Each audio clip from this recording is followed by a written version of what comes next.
ఇక్కడ ఎందుకు సాతాను నీ జీవితంలో, మరి పౌలు జీవితంలో కానీ, దావీదు జీవితంలో కానీ, మన జీవితంలో కానీ, ఎవరైతే చూస్తున్నారో మీ జీవితంలో కానీ సాతాను ఎందుకని మీ జీవితంలోకి వచ్చి ఇలా శోధిస్తున్నాడు అంటే, మీ దగ్గర దావీదు దగ్గర ఉన్నట్టుగా గొర్రెలు ఉన్నట్టుగా నీ జీవితంలో కూడా ఏదో ఉంది. దాన్ని చూసే ఆశపడి ఆడొస్తున్నాడు. సింహము కానీ ఎలుగుబంటి కానీ దేని చూసి వచ్చారు? దావీదుని చూసి వచ్చారా? దావీదు దగ్గర ఉన్న గొర్రెలను చూసి వచ్చారా? The devil always doesn't see you but the things which are hidden in you. సాతాను ఎప్పుడు కూడా నిన్ను చూసి రాడు. నీ వెనక నీ జీవితంలో దేవుడు దాచిపెట్టిన దాన్ని బట్టి వస్తాడు. అంటే అందరికంటే ప్రత్యేకింపబడిన వాడు కాబట్టే నీకు దేవుడు కొన్ని తలంతులు, కొన్ని ఉద్దేశాలు, కొన్ని ప్రణాళికలు, కొన్ని గొప్ప సామర్థ్యాలు నీ జీవితంలో పెట్టాడు కాబట్టే సాతానుగా నీ వెనకాల పడుతున్నాడు. So be Brave. సో నీ దగ్గర వాడికి ఏదో దొంగలించాలని ఆశపడుతున్నాడు. నీ దగ్గర వాడికి ఇష్టం లేనిది ఏదో ఉంది, అందుకనే నీ వెనకాల పడుతున్నాడు. దేవుడికి నచ్చేది సాతానుగాడికి ఇష్టం లేనిది నీ దగ్గర ఏదో ఉంది, అందుకనే నీ వెంట పడుతున్నాడు. సో దావీదుని చూసి సింహం రాలేదు, దావీదుని చూసి ఈ యొక్క బేర్ రాలేదు, ఈ యొక్క ఎలుగుబంటి రాలేదు. దేన్ని చూసి వచ్చినాయి? ముందున్న గొర్రెలను చూసి వచ్చినాయి. నీ జీవితంలో కూడా రానున్న రోజుల్లో దేవుడు ఇవ్వబోయే మహిమను చూసి రావచ్చు సాతానుగాడు. దేవుడు ఇవ్వబోయే ఘనతను చూసి రావచ్చు. దేవుడు ఇచ్చిన ఆశీర్వాదాన్ని, దేవుడు ఇవ్వబోయే ఆశీర్వాదాన్ని చూసి రావచ్చు. దేవుడు ఇవ్వబోయే ఘనతను చూసి రావచ్చు. సో వాడికి ఇష్టం లేదు, ఇంకా ఎదిగిపోవద్దు. ఇందాక మనం చదువుతున్నాం కదా, పౌలు ఇంకా ఎదిగిపోకుండా ఉండినట్టుగా సాతానుగాడు ఒక దురాత్మను పంపించాడు. అలాగే నీ జీవితంలో కూడా నువ్వు ఇంకా ఎక్కడ ఎదిగిపోతావా అని చెప్పి సాతానుగాడు నిన్ను శోధిస్తున్నాడు. అంతే తప్పితే ఈ శోధన అనేది నీ మేలు కొరకే తప్పితే, నువ్వు అధిగమించడానికి తప్పితే, నువ్వు గొప్ప సాక్ష్యం కలిగి ఉండడానికి తప్పితే నువ్వు ఓడిపోవడానికి కాదు, నిన్ను అవమానానికి గురి చేయడానికి కాదు. అవమానానికి ప్రతిగా గొప్ప మహిమను నీకు ఇస్తాడంట. అవునా? గొప్ప మహిమని ఇస్తాడంట దేవుడు. సో ల్యాంబ్, దావీదు దగ్గర గొర్రెలు ఉన్నట్టుగా నీ జీవితంలో దేవుడు దాచిపెట్టిన గొప్ప మహిమ ఉంది. దాన్ని దొంగిలించడానికి అపవాది నీ చుట్టూ తిరుగుతున్నాడు. సో రిమెంబర్, మార్క్స్ వార్త 16వ అధ్యాయం, మార్క్స్ వార్త 16వ అధ్యాయము 9, 10.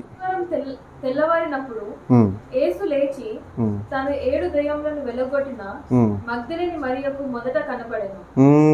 ఆగండి, ఈ యొక్క స్త్రీ పేరేంటి? మగ్దలేని మరియా. ఈమెలో ఎన్ని దురాత్మలు ఉన్నాయంట? 7. అవునా? ఎన్ని సంవత్సరాల నుంచి బాధపడతా ఉంది ఆమె? చాలా సంవత్సరాల నుంచి బాధపడతా ఉంది. అవునా? సో ఈమెని దేవుడు విడిపించాడా లేదా? పట్టిన వెంటనే విడిపించేశాడా? దురాత్మలు పట్టిన వెంటనే యేసయ్య విడిపించేశాడా? లేకపోతే టైం పట్టిందా? టైం పట్టింది. పట్టిన తర్వాత ఆమె సిచ్యువేషను మెరుగుపడిందా?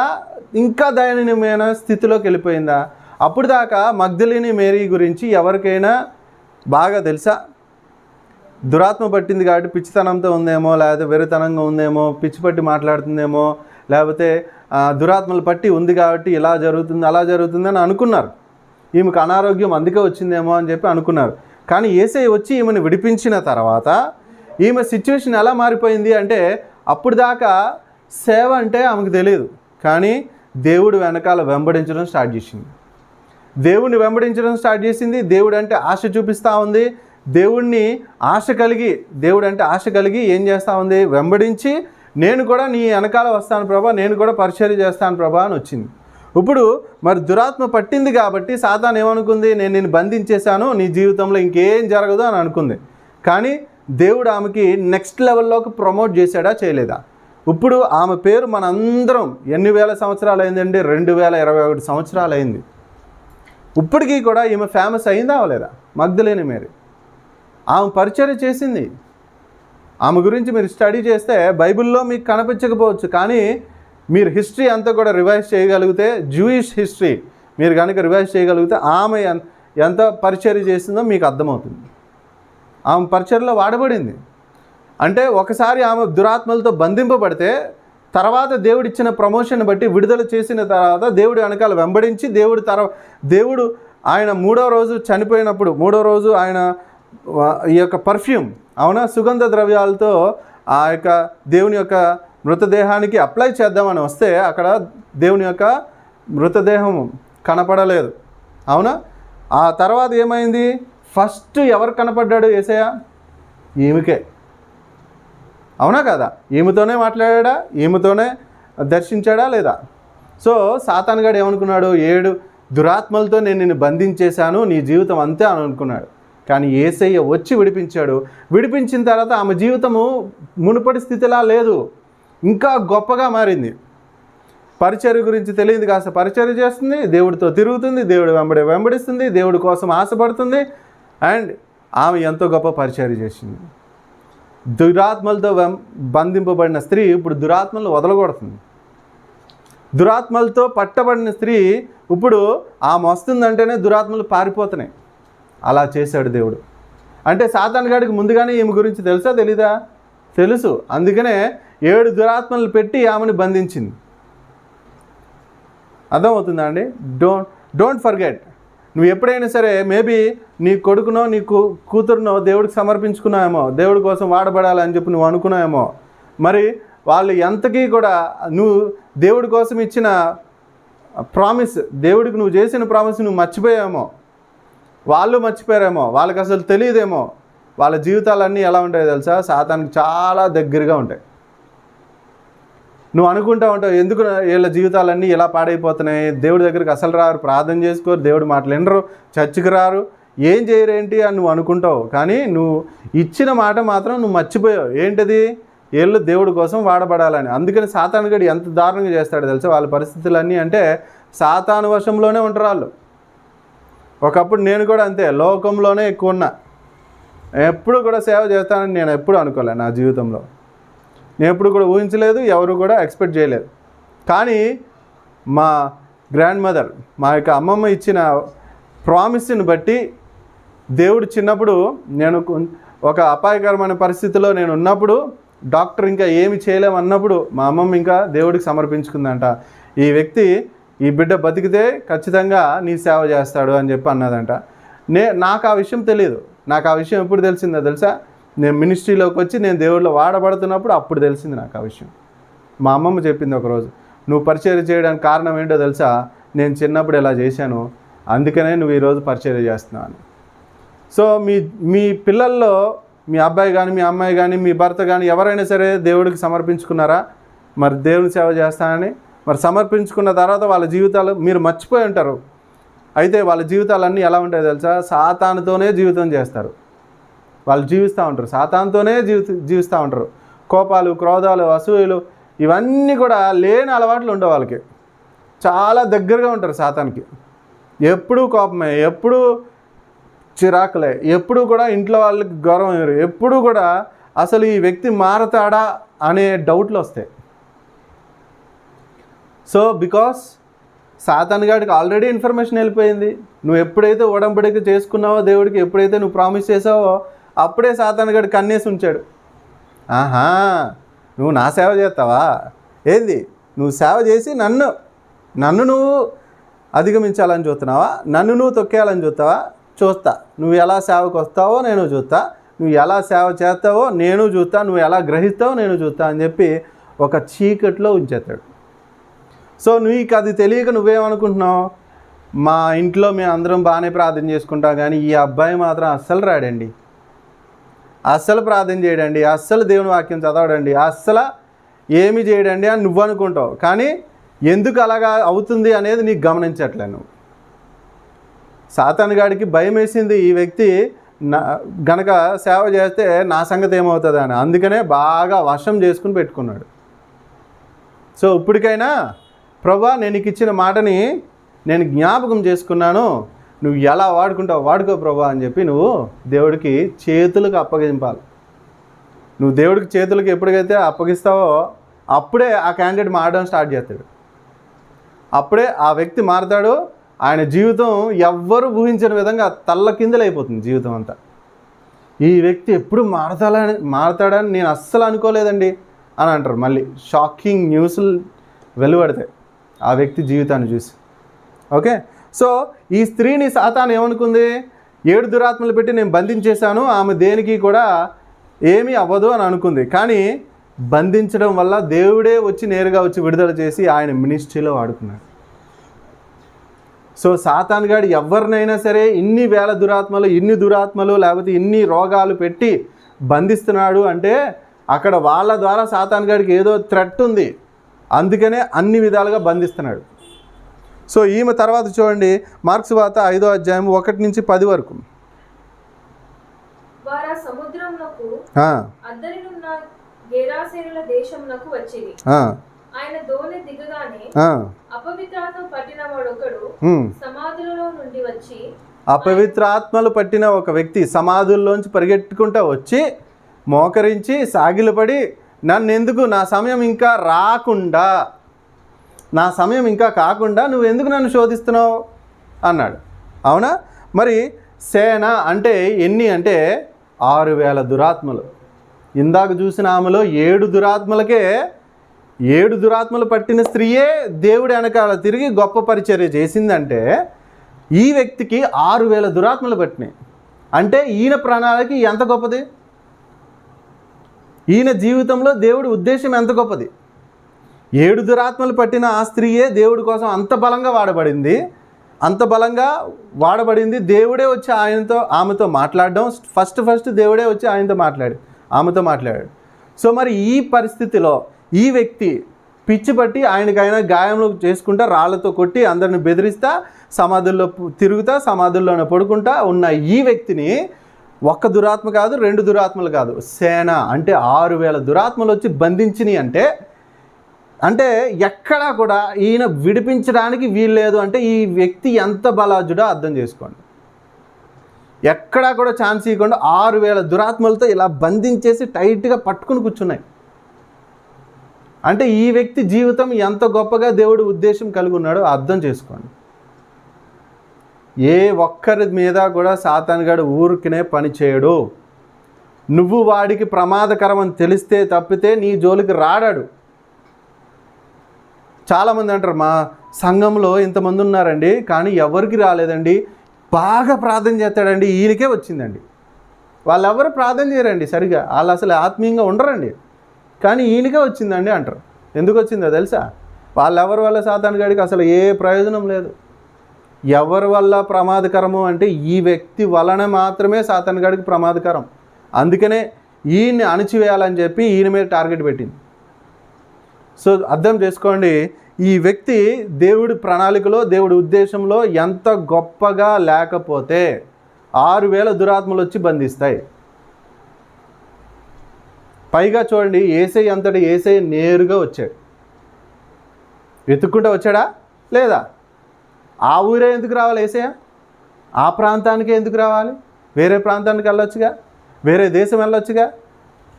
ఈయన ఉన్న ప్రాంతంలోకి ఎందుకు వచ్చాడు? అంటే దేవుడి ఉద్దేశం లేకుండా ఈయన వస్తాడా? నా తండ్రి ఏదైతే చెప్తున్నాడో నేను అదే చేస్తున్నా అన్నాడుగా యేసయ్య. నా తండ్రి నాకు ఏదైతే ఉపదేశిస్తున్నాడో నేను అదే బోధిస్తున్నా అన్నాడుగా. అంటే పరలోకపు తండ్రి యేసయ్యకి చెప్పాడు, పలానా ప్రాంతంలో, పలానా దేశంలో, పలానా ప్లేస్లో ఒక వ్యక్తి ఉన్నాడు, ఆయన విడుదల చేయని. మరి దేవుడు పంపించకుండా యేసయ్య వచ్చాడా? వస్తాడా? రాడు. అంటే తండ్రి అయిన దేవుడి ప్రణాళికలో ఈ వ్యక్తి ఉన్నాడు.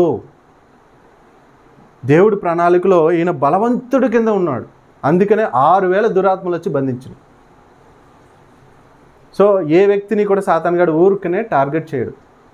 నేను పదే చెప్పిందే ఎందుకు మళ్ళీ నేను చెప్తున్నా అంటే ఇప్పటికైనా ఏదో ఒకసారి మీరు వింటారండి.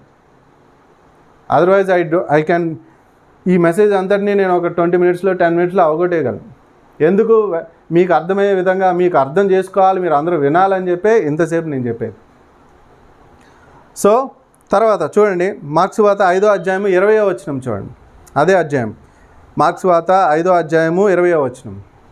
వాడు వెళ్ళి యేసునకు చేసినవన్నీ దిగపోలికలో ప్రకటింపనారంభింపగా.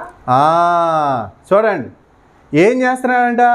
దేవుడు చేసిన అన్నిటినీ వెళ్ళి చెప్పేస్తున్నాడంట. అంటే ఏం స్టార్ట్ చేశాడు? పరిచర్య. ఈయన విడుదల చేయంగానే ఎక్కడికి వెళ్ళాడు? ఇంటికి వెళ్ళాడా? తండ్రి దగ్గరికి వెళ్ళాడా? కుమార్తె దగ్గరికి వెళ్ళాడా? పిల్లల దగ్గరికి వెళ్ళాడా? భార్య దగ్గరికి వెళ్ళాడా? లేకపోతే సొంత ఊరి దగ్గరికి వెళ్ళాడా? ఎక్కడికి వెళ్ళాడంట? యేసయ్య చేసిన కార్యాలన్నిటి గురించి చెప్పుకుంటూ వెళ్ళిపోతున్నాడట. ఏం చేస్తున్నాడు ఆ క్యాండిడేటు? పరిచర్య. అర్థమవుతుందా? సో దురాత్మలు ఎందుకు బంధించినాయి అర్థమవుతుందా? ఎందుకు కష్టాలన్నీ నీకే వస్తున్నాయో అర్థమవుతుందా?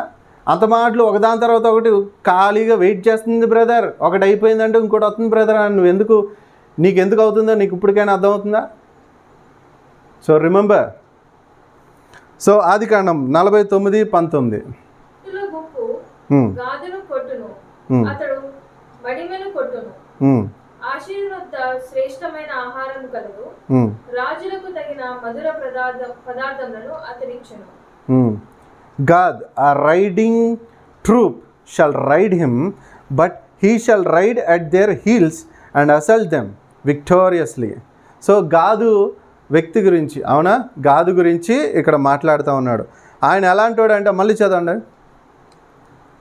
బంటుల గుంపు గాదును కొట్టును, అతడు మడిమెను కొట్టును. ఆశీర్వద శ్రేష్టమైన ఆహారము కలదు, రాజులకు తగిన. చాలు. God, a riding troop shall ride him, but he shall ride on their heels. ఒక గుంపు వచ్చి ఈయన కొడుతున్నా ఈయన మాత్రం ఎక్కడ కొట్టాడండి? మడిమ మీద కొట్టాడంట.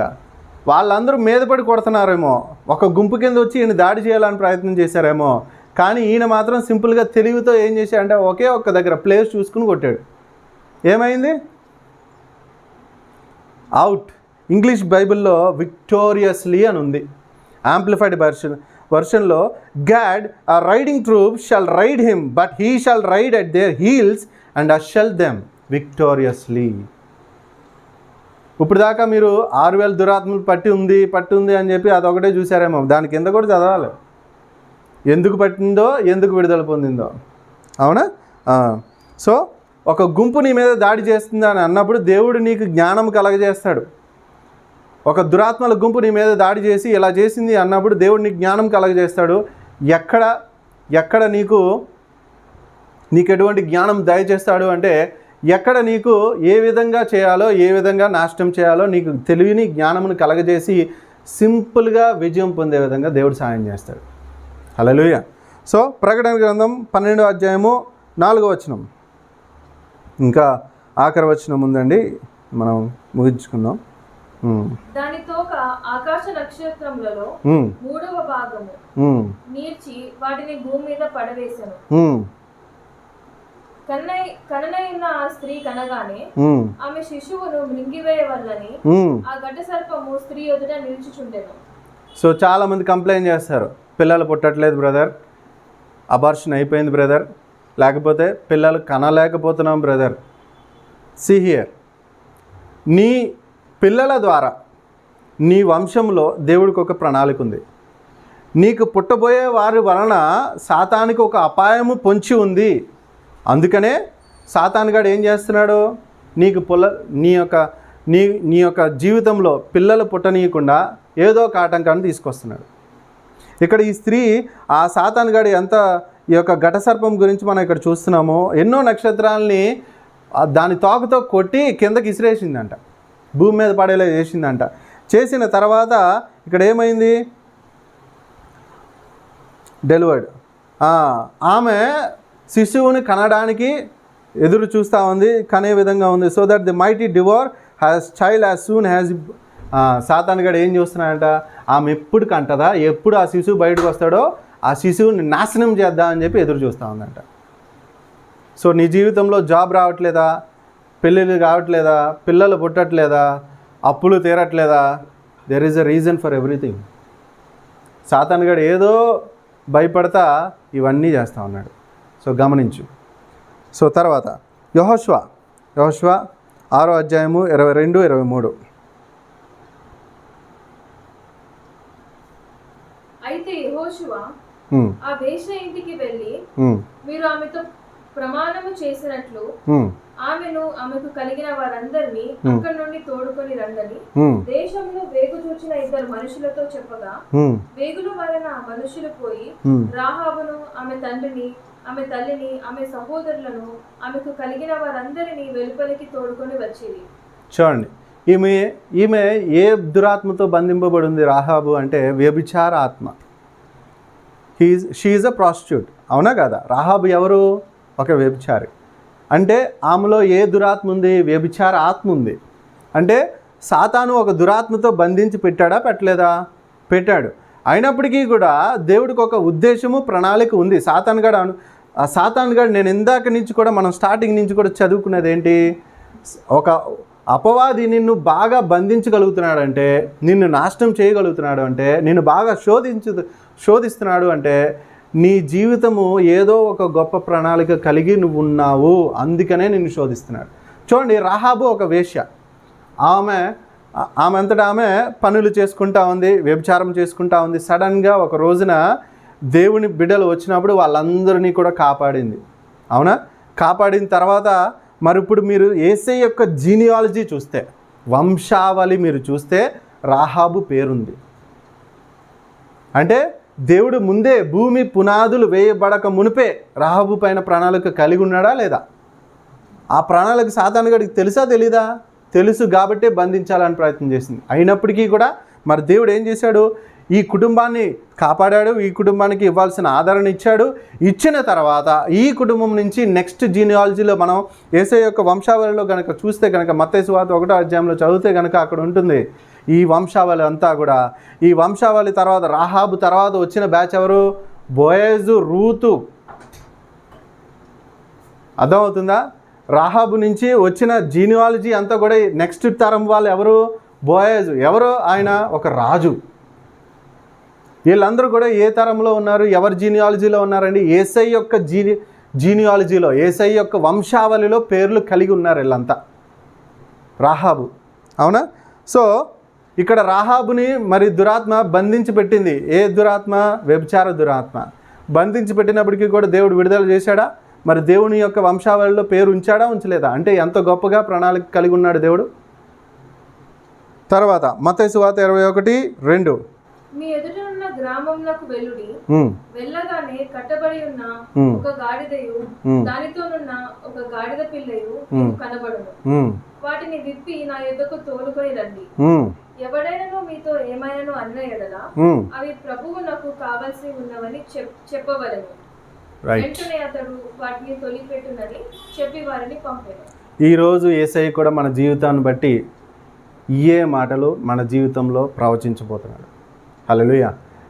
మనల్ని బంధించి పెట్టాడంట ఆ యొక్క గాడిదని, గాడిద పిల్లని, అవునా? యేసయ్య అక్కడ ఆ ఊరిలో ఇంకే గాడిదలు లేవా అండి? ఇంకే ఒంటలు లేవా? గుర్రాలు లేవా? ఏం లేవా? పర్టికులర్గా ఈ వీధిలోకి వెళ్ళండి. వెళ్ళినప్పుడు ఒక ఇల్లు ఉంటుంది. ఆ ఇంటి దగ్గర ఒక గాడిద, దాని యొక్క పిల్ల ఉంటుంది. గాడిదని తీసుకురావద్దు కానీ దాని పిల్లని తీసుకురండి. దాన్ని కట్టేసి ఉంటాయి. కట్టేసి ఉన్న వాటిని మీరు విడిపించండి. విడిపించి దాన్ని తీసుకురండి. తీసుకొచ్చేటప్పుడు ఎవరైనా సరే మిమ్మల్ని ఆపితే నజరేయుడైన యేసుక్రీస్తు కోసం మేము తీసుకెళ్తున్నామని మీరు చెప్పండి. చెప్తే వాళ్ళు మిమ్మల్ని విడిచిపెడతారు, మిమ్మల్ని ఆటంకపరచరు.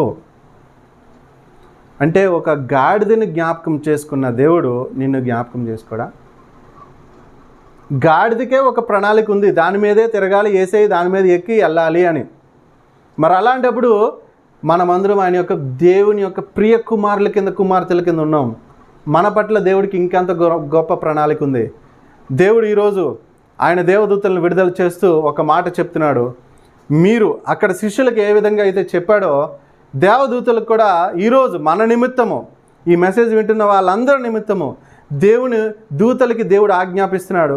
మీరు వెళ్ళండి, పలానా ప్లేస్లో, పలానా హైదరాబాద్లో, విజయనగరంలో, విశాఖపట్నంలో, ఆ యొక్క రాజమండ్రిలో, ఆ యొక్క ఈస్ట్ గోదావరిలో, తెలంగాణలో, ఆంధ్రాలో, ఇండియాలో, వేరే దేశంలో పలానా ప్లేస్లో, పలానా స్ట్రీట్లో, పలానా ఇంట్లో, ఆ యొక్క ఫస్ట్ ఫ్లోర్లో, ఫస్ట్ గ్రౌండ్ ఫ్లోర్లో ఈ యొక్క స్త్రీ ఉంది, ఈ యొక్క వ్యక్తి ఉన్నాడు, ఆయన్ని విడిపించండి అని చెప్పి దేవుని దూతలు మీ ఇంట్లోకి, మీ జీవితంలోకి దేవుడు విడుదల చేయబోతున్నాడు. ఆ విడుదల చేసే క్రమంలో అపవాది వచ్చి నా సమయం ఇంకా మించిపోకుండా నువ్వు ఎందుకు తీసుకెళ్తున్నావు, నీకు ఎంత ధైర్యం ఉంటే తీసుకెళ్తావు అని అడ్డగిస్తే దేవుడు ఏమని చెప్పమని చెప్తున్నాడు శిష్యులకి? నజరేయుడైన యేసుక్రీస్తు పంపించాడు, తీసుకురమ్మన్నాడు అని చెప్పండి, ఎవరు ఆటంకపరచరు అని చెప్తున్నాడు. ఈరోజు దేవుని దూతలు మన జీవితంలోకి దేవుడు విడుదల చేసి ఇయే మాటలు దేవుని దూతలు మన జీవితాల నిమిత్తం ప్రవచించబోతున్నాయి. హల్లెలూయా.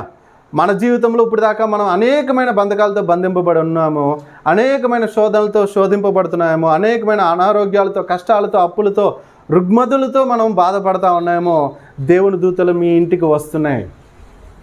దేవుని దూతలు మీ జీవితంలోకి అడుగు పెడుతున్నాయి. దేవుడు చెప్పి పంపిస్తున్నాడు. ఎలాగైతే 91వ కీర్తనలో 11వ వచనంలో మనం చూసుకుంటాం, రాయి కూడా తగలకుండా కాపాడు అని చెప్పి ఆజ్ఞాపించాడు. అదే దేవుడు ఈరోజు ఆయన దేవదూతలకు ఆజ్ఞాపించి నా బిడ్డలందరినీ, బంధింపబడి ఉన్న నా బిడ్డలందరినీ విడుదల చేయి, ఏ దురాత్మ అడ్డొచ్చినా సరే నజరేయుడైన యేసుక్రీస్తు పంపించాడని చెప్పు అంటున్నాడు. హల్లెలూయా. ఈరోజు మనందరికీ కూడా ఈ సమయం విడుదల సమయం. This is the time of deliverance for us. God has concern for us. దేవుడికి మన పట్ల చాలా అపేక్ష కలిగి ఉన్నాడు. ఆయన చాలా తలంపులు కలిగి ఉన్నాడు. సమయము ఇదే. This is the time for our deliverance. This is the time for our breakthrough. This is the time for our manifestation of our prophecy, our vision, or the word of God. ఇదే సమయము దేవుడికి ఇచ్చిన ప్రవచనం నెరవేర్చే సమయము. ఇదే సమయము నువ్వు విడుదల పొందే సమయం. ఇదే సమయం నువ్వు స్వస్థపడే సమయం. ఇదే సమయము నువ్వు విడుదల పొందే సమయం కింద దేవుడు ప్రవచిస్తున్నాడు. Thank you Jesus.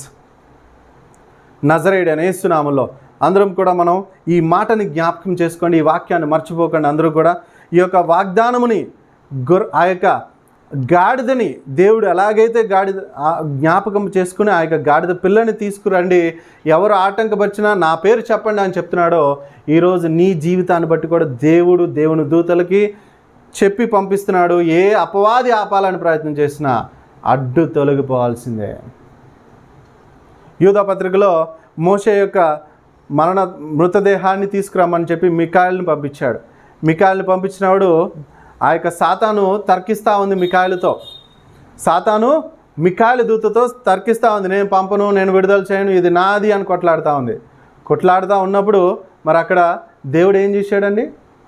మికాయలకి ఒక ఆలోచన వచ్చింది. దేవుడు ముందే చెప్పి పంపించాడు, ఒకవేళ అది కనుక నేను పంపను, నేను విడుదల చేయను, నేను ఒప్పుకోను అని అంటే కనుక నా పేరు చెప్పు అని అంది. అవునా? దేవుడు ముందే చెప్పి పంపించాడు. అందుకనే మికాయలు ఏమని చెప్పింది? దేవుడు నిన్ను గర్దించునుగాక అని అన్నాడు. ఎప్పుడైతే మికాయల దూత ఆ మాట అన్నాడో, యూదా పత్రిక 1వ అధ్యాయమే ఉంటుంది, 1వ అధ్యాయం ఉంటుంది, 9వ వచనం నుంచి మీరు చదువుకోవచ్చు. ఇదంతా కూడా మనకి ఉంటుంది. సో జూడ్ 1:9 verse నుంచి చూస్తే ఇదంతా కూడా మీకు ఉంటుంది. సో ఎప్పుడైతే మికాయల దూత దేవుడు నిన్ను గద్దించునుగాక అని అన్నాడో, వెంటనే ఏం చేసింది?